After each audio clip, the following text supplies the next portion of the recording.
하나님께서 오늘 우리에게 주시는 말씀입니다. 에베소서 2장 8절에서 10절의 말씀, 우리 다 같이 한 목소리로 또박또박 같이 읽겠습니다.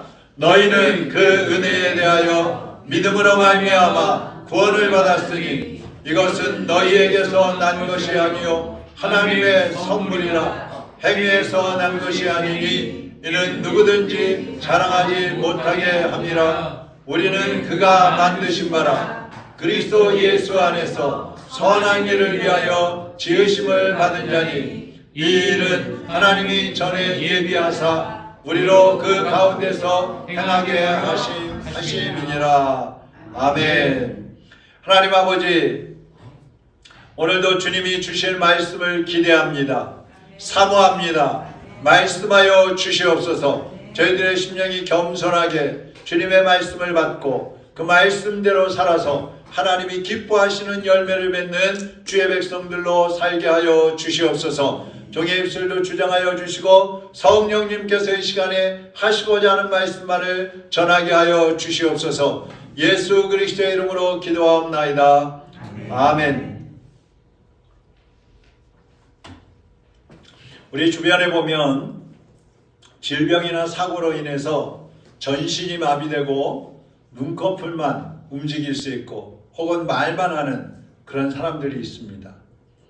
그런 사람들은 죽었다고 하지 않습니다.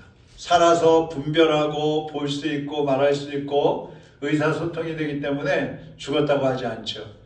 그런데 또 식물인간처럼 호흡만 하고 죽은 사람처럼 꼼짝 못하는 그런 사람도 있습니다. 그런 사람들은 사실 죽은 것이나 다름이 없다고 볼 수도 있어요. 그런데 우리 영도 마찬가지라는 것입니다.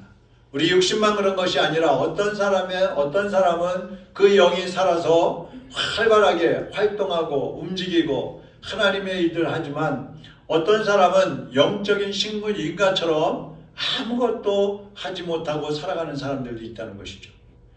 자, 여러분은 살아있는 사람입니까? 죽어있는 사람입니까? 지난주에도 제가 한번 물어봤었습니다. 사람은 두 번 태어나는데요, 한 번은 어머니 태중에서 10개월 자라나갖고 태어나고, 또 한 번은 예수 그리스도를 믿음으로써 하나님의 자녀로 태어납니다. 제가 여러분에게 살았느냐 죽었느냐 물어보는 것은 두 번째 출생을 묻고 있는 것입니다. 다시 말하면 하나님의 자녀로 태어났느냐 이 말입니다.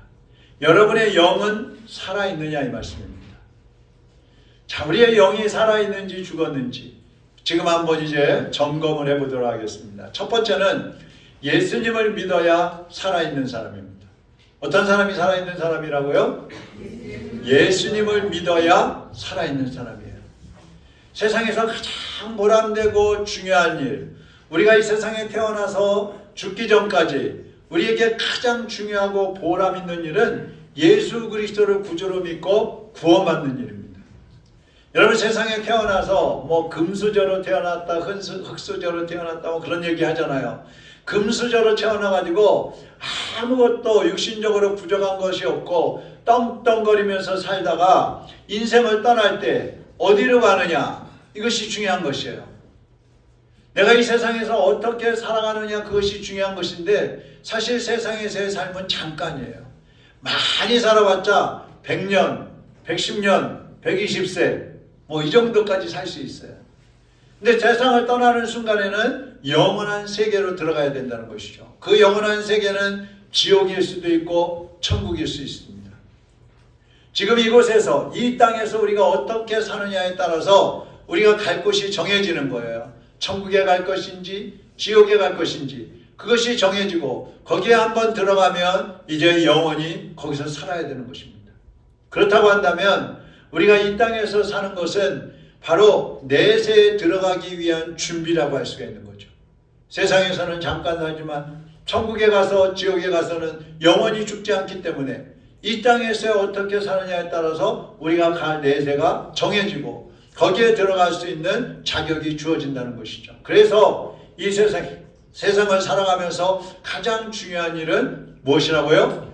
예수님을 믿고 구원받는 것입니다. 자, 그러면 구원은 어떻게 받습니까? 로마서 1장 16절에 보니까 내가 복음을 부끄러워하지 아니하노니 이 복음은 모든 믿는 자에게 구원을 주시는 하나님의 능력이 됨이라 그랬어요. 자, 복음을 믿어야 구원받을 수 있다는 겁니다. 그럼 복음은 뭐예요? 복음은 무엇인가? 예수 그리스도에 대한 소식이 복음입니다. 복음이라는 그 단어 자체는 복된 소식이다, 복된 소리라는 뜻인데 무엇이 복된 소식이냐 이 말이에요. 로또 맞는 거예요? 어느 날 갑자기 어떤 사람이 내 집 앞에 1억 원 갖다 놓고 간 게 복된 소식이에요? 내가 병이 걸렸는데 그 병을 치료할 수 있는 새로운 약이 만들어졌다. 그게 복된 소식이에요? 다 복된 소식이죠. 근데 예수 그리스도에 대한 소식이 복된 소식이라고 하는 이유는 예수 그리스도가 우리를 구원하시기 때문에 그런 것입니다. 예수님은 인간의 생명을 주관하시는 하나님이셔요.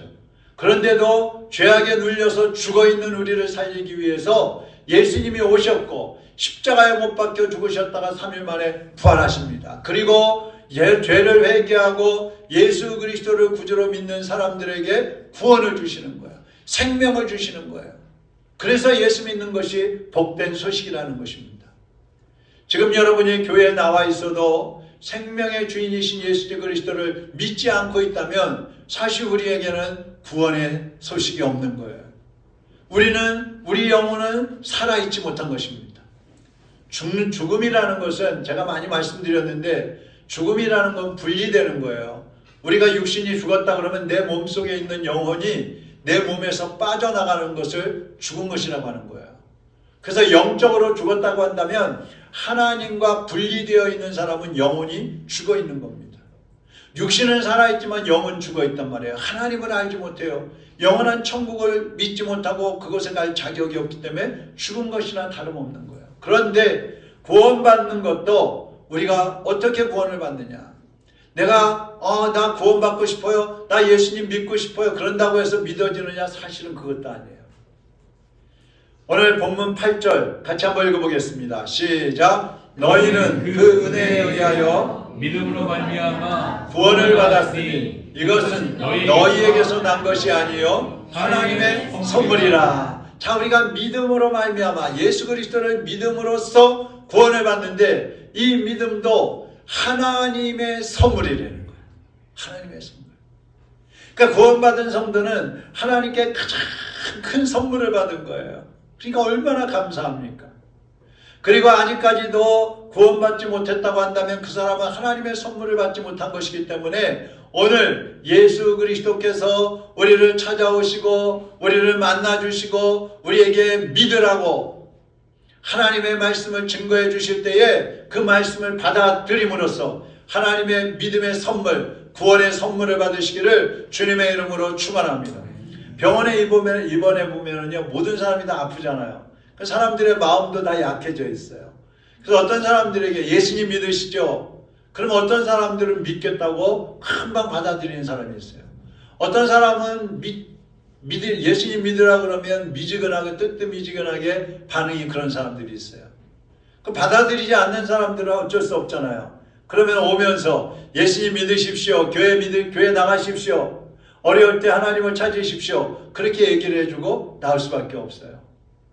그러니까 하나님의 선물은요, 우리에게 주어지는 때가 있는데 그때 받아들이는 것이 중요한 것입니다. 왜냐하면 우리의 인생을 우리가 좌지우지할 수 없기 때문에 그래요. 내일 어떻게 될지, 모레 어떻게 될지, 1시간 이후에 어떤 일이 일어날지 아무도 모르기 때문에 예수 그리스도께서 우리에게 믿어라, 누구를 통해서든지 말씀하실 때에 그것이 바로 하나님이 나를 부르시는 음성이라는 것을 깨닫고 예수님을 믿는 것이 우리에게 복이 되는 것입니다. 그러니까 하나님은 지금도 믿음의 선물을 주시기 위해서 우리를 부르고 계시는 거예요. 때로는 목사님을 통해서 부르시고, 때로는 주변에 있는 성도들을 통해서 부르시고, 때로는 우리에게 어떤 환경을 통해서 주님이 부르실 때가 있어요. 그때 겸손한 마음으로 예수 그리스도를 영접해야 구원을 받는 것입니다. 지금도 예수님은 여러분의 마음을 두드리고 계십니다. 이제 내가 너와 함께 살고 싶다. 이제 내가 너의 주인이 되어줄게. 이제 내가 너의 아버지가 되어줄게. 내가 이제부터 너의 보호자가 되어줄게. 이제부터 나를 따라오너라. 나와 함께 살자. 주님이 우리의 마음을 두드리시는 거예요. 여러분은 어떻게 살기를 원하십니까? 주님의 부르심에 응답하기를 원하십니까? 아니면 여러분이 그동안 살아왔던 대로 내 생각과 내 고집과 내 계획과 내 뜻과 내 지식을 따라 살기를 원하십니까? 에베소서 2장 1절을 보세요. 그는 허물과 죄로 죽었던 너희를 살리셨도다. 그가 누구예요? 예수님입니다. 예수님과 함께하면 죽었던 사람이 살아납니다. 아직도 예수님을 믿지 않고 있는 사람은 지금 예수 그리스도를 영접하시기를 바랍니다. 그래서 여러분의 죽은 영을 살리시기를 바랍니다. 이미 예수님을 영접한 사람들은 삶의 중심에 예수 그리스도를 모셔드리시기를 바랍니다. 그래서 죽은 자로 사는 것이 아니라 이제는 살아있는 하나님의 자녀로, 살아있는 천국 백성으로 살아가시기를 주님의 이름으로 축원합니다. 두 번째로 어떤 사람이 살아있는 사람이냐? 선을 행하는 사람이 살아있는 사람입니다. 죽은 사람은 옆에서 무슨 짓을 해도요 반응이 없어요. 때리고 꼬집고 욕하고 그래도 아무 반응이 없어요. 근데 살아있는 사람들은 반응을 합니다. 누가 옆에서 욕하면 같이 화내고요. 칭찬하면 좋아하고요. 선물 주면 기뻐서 받고요. 누가 내 것을 빼앗아가면 막 죽기 살기로 쫓아가서 빼앗아오기도 하고 그럽니다. 여러분, 영이 살아있는 사람도 마찬가지예요. 하나님의 말씀에 반응하고 순종한다는 거예요. 하나님께서 어느 날 얘야, 저 옆집에 지금 추운 겨울인데도 뗄 것이 없어가지고 돈이 없어서 뗄 것도 없고 입을 것도 없고 어려운 사람이 있는데 너 거기 쌀 한 푼에 사다 주고 와라. 그러면 예 주님 알겠습니다. 사다 주고 와요. 어떤 사람은 아유 예수님 저 먹을 것도 없는데요. 하나님이 나에게 풍성하게 채워주시면 갖다 주겠습니다. 이러면서 주지 않은 사람도 있어요. 여러분, 살아있는 사람은 반응을 한다 그랬습니다. 순종을 한다 그랬습니다.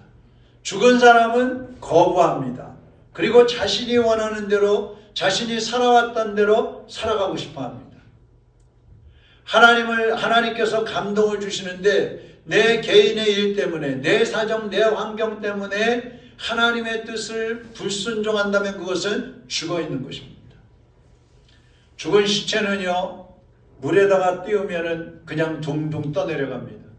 물이 가는 대로 흔들리면서 떠내려갑니다. 그러나 살아있는 사람은 그 물을 헤엄쳐서 올라갈 수도 있습니다. 살아있는 사람은 자기 일보다도 주님의 일을 우선으로 여깁니다. 왜냐하면 이것은 하나님이 생명을 살리라고 우리에게 허락하신 일이기 때문에 그런 거예요. 오늘 본문 10절 말씀 우리 같이 한번 읽어보겠습니다.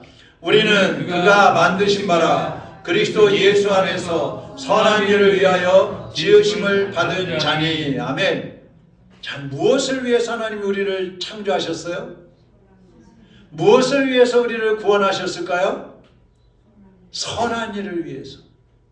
그리스도인들은 선한 일을 위해서 창조되었고 선한 일을 위해서 구원을 받은 거예요. 그러면 선한 일은 뭘까요? 이웃에 좀 도와주고 협력하고 또 내 것을 나눠주고 칭찬해주고 그런 일들이 선한 일이죠. 그런데 여기서 말씀하는 선한 일은 한번 따라하겠습니다. 하나님이 기뻐하시는 일. 하나님이 기뻐하시는 일이 선한 일입니다. 내가 기뻐하는 일이 아니고 하나님이 기뻐하는 일. 그러면 또 하나님이 기뻐하시는 일은 뭐예요?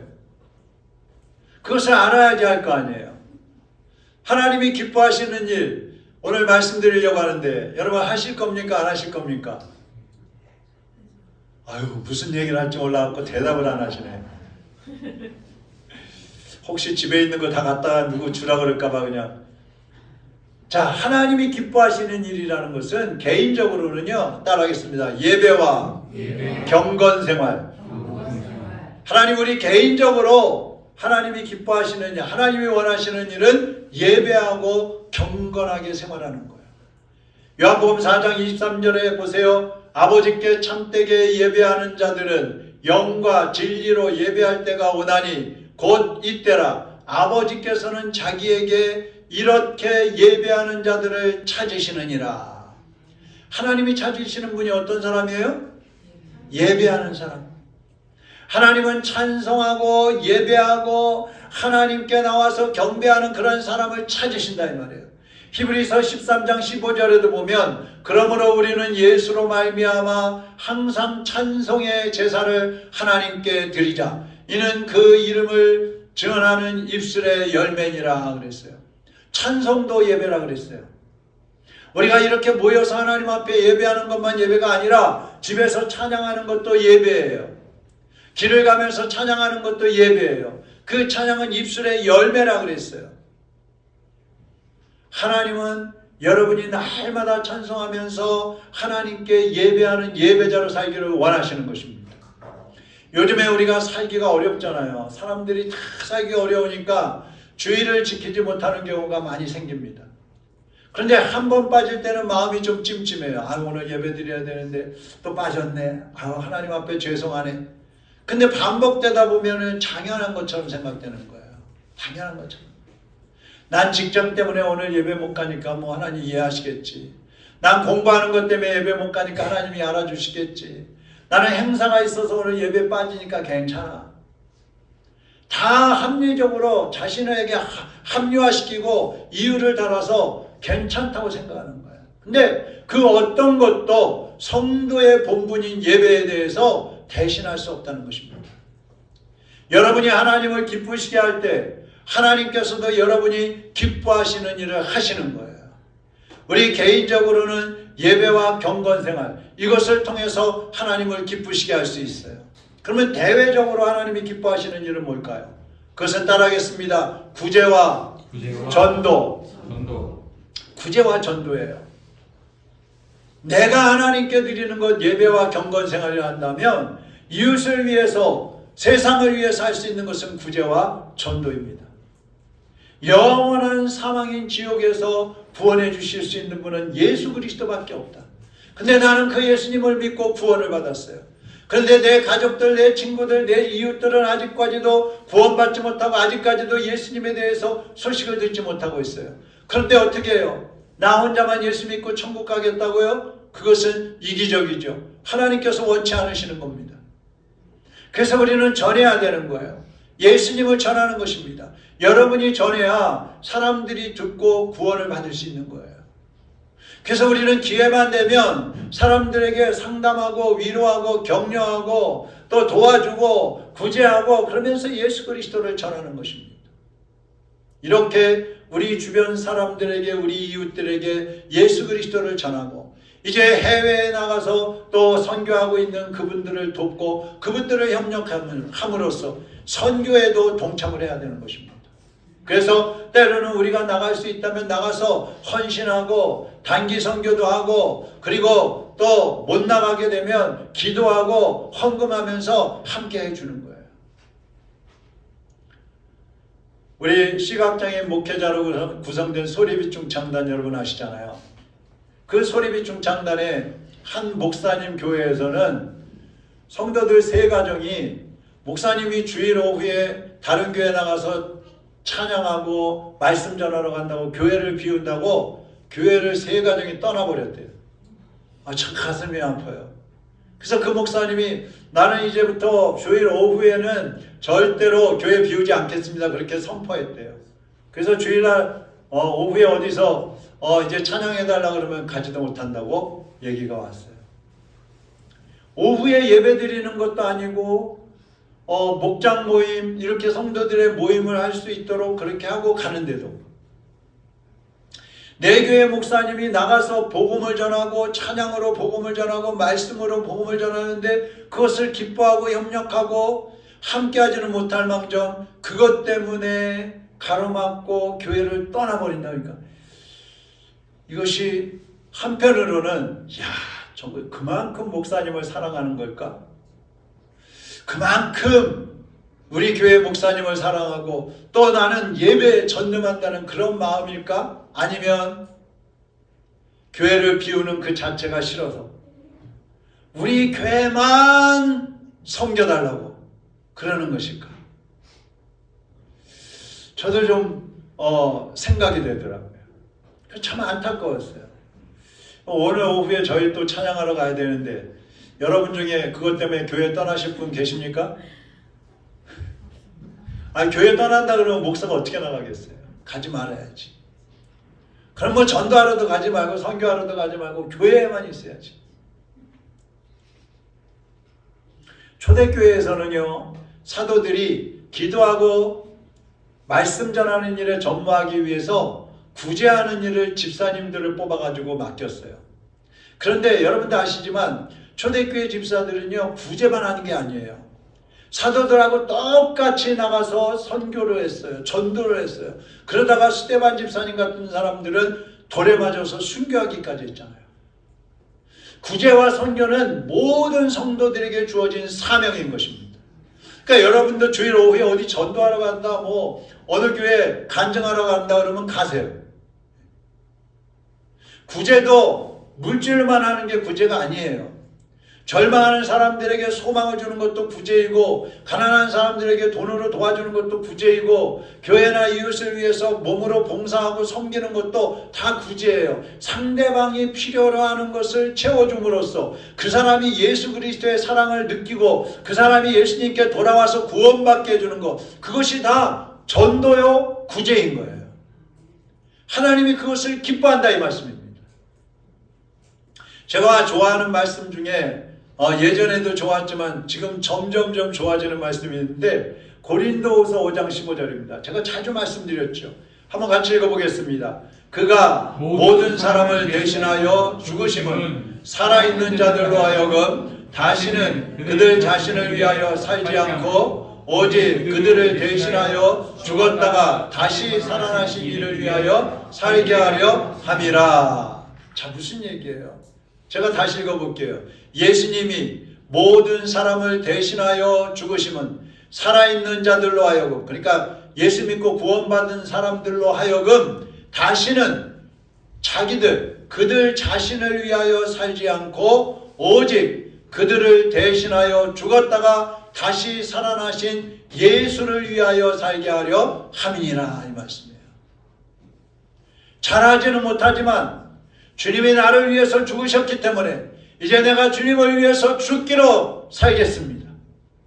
이제 나의 모든 것을 다 드려서 주님을 위해서 살겠습니다. 이런 결단을 하고 살아가는 거예요.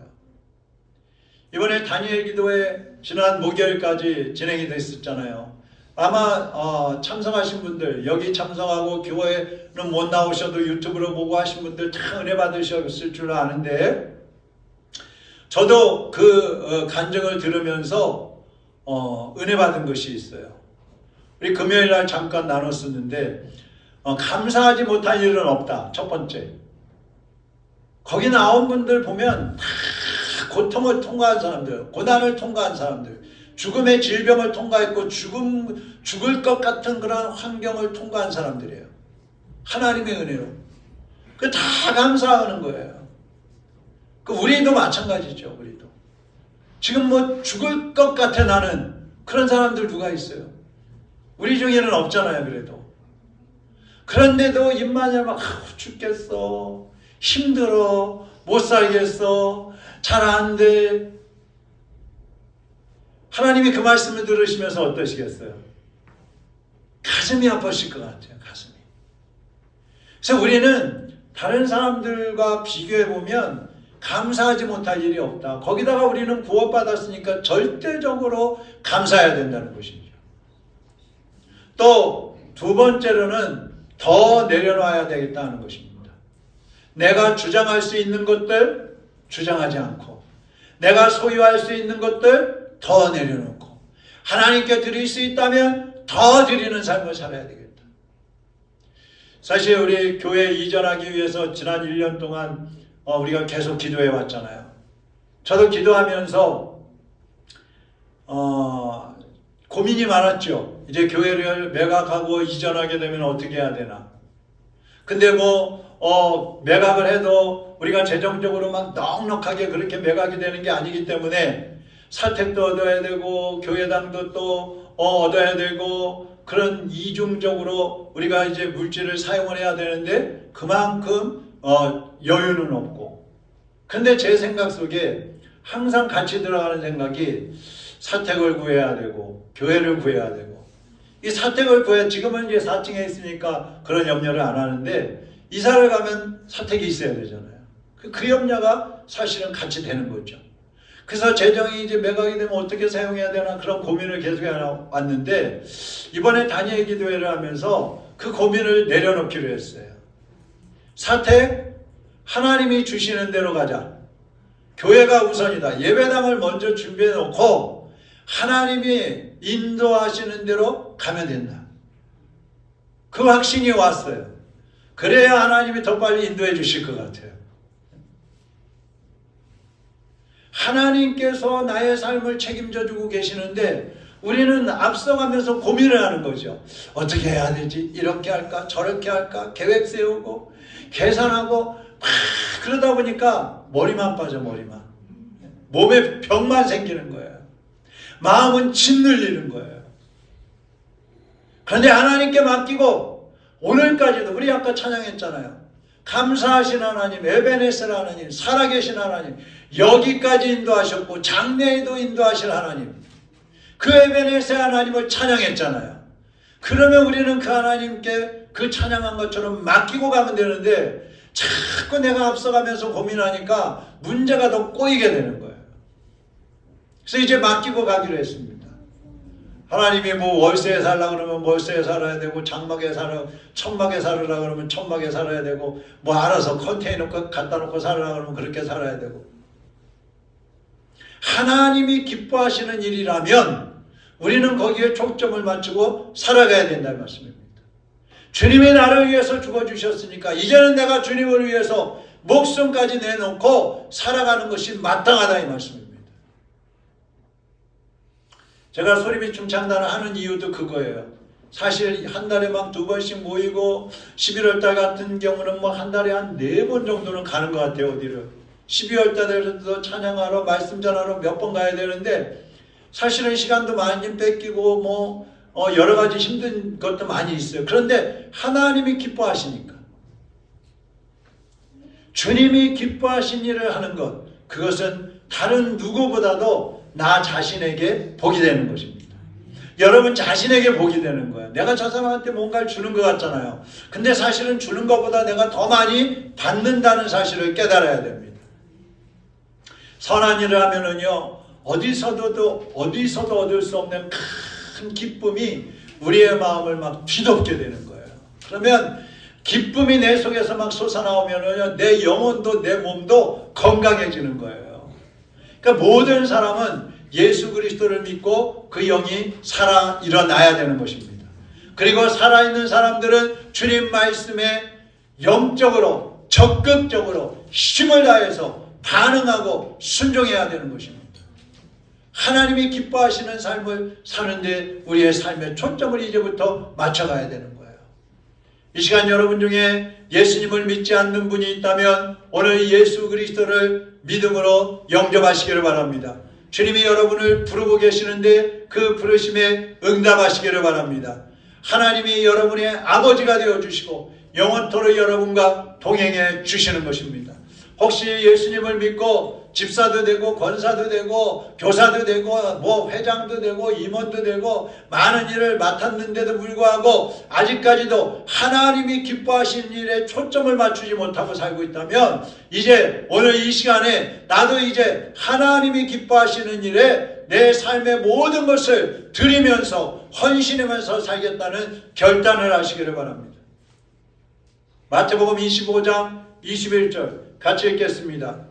그 주인이 이르되 잘하였도다 착하고 충성된 종아 내가 적은 일에 충성하였으며 내가 많은 것을 내게 맡기리니 내 주인의 즐거움에 참여할지어다. 아멘.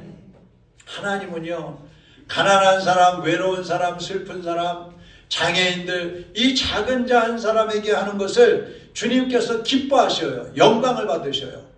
그뿐만 아니라 우리가 다른 사람들은 보잘것없게 여기는 작은 일이라 할지라도 그것이 하나님의 일이, 하나님이 기뻐하시는 일이라면 충성을 해보세요. 그러면 하나님이 또 기쁘게 받으시는 것입니다. 크고 작으냐를 따지는 게 아니에요.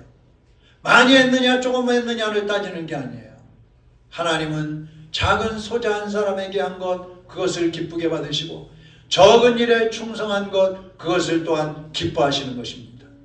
여러분이 도와주는 그 한 사람과 여러분이 예수님을 생각하면서 하는 그 한 가지 일 때문에 하나님께서 영광을 받으시는 것입니다. 예수님은 마지막 그 온몸의 피 한 방울까지도 십자가에서 다 쏟아주시면서 우리를 위해서 죽어주셨어요. 이제 우리가 그 예수님을 대신해서 구제하고 그 예수님을 대신해서 선교하고 그 예수님을 대신해서 작은 소자 하나까지 이렇게 세워주는 그러한 삶을 살아간다면 우리 모두가 하나님의 은혜, 하나님이 주시는 기쁨, 하나님이 주시는 감격 속에 살아갈 수 있을 줄로 믿습니다. 심는 대로 거두게 하신 하나님, 누가복음 6장 38절 같이 읽고 마치도록 하겠습니다. 주라 그리하면 너희에게 줄 것이니 곧 후이되어 누르고 흔들어 넘치도록 하여 너희에게 안겨주리라. 너희가 헤아리는 그 헤아림으로 너희도 헤아림을 도로 받을 것이니라. 아멘. 주님 다시 오실 때까지 나는 이 길을 가리라. 좁은 문 좁은 길